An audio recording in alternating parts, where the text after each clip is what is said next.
সমাবেশ করে বাড়িতে গিয়ে বসে থাকলে হবে না মায়েরা, আমার প্রিয় ভাইরা।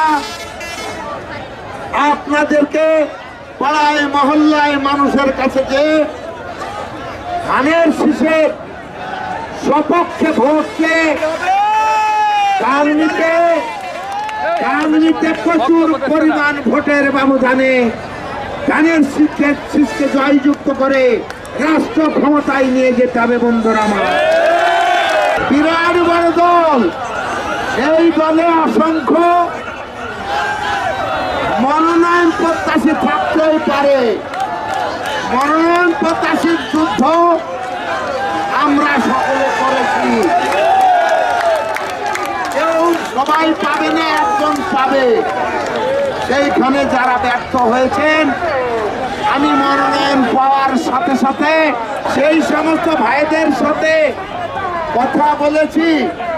আমি বলেছি, ভাইরা, মনোনয়ন একজন কি দেবে, যে কারণে আমাকে মনোনয়ন দিয়েছে, আপনারা সকলে আসেন, একসাথে বসি ধানের শীষকে পাস করানোর জন্য আমরা কাজ করি। কেউ কেউ সহকর্মীরা আমার এই প্রস্তাবে সাড়া দিয়েছে, আপনারা জানেন। অনেক ভাইরা এখনো সাড়া দিতে পারেননি। যাই হোক, তারা হয়তো আন্দোলন সংগ্রামের মধ্যে আছে।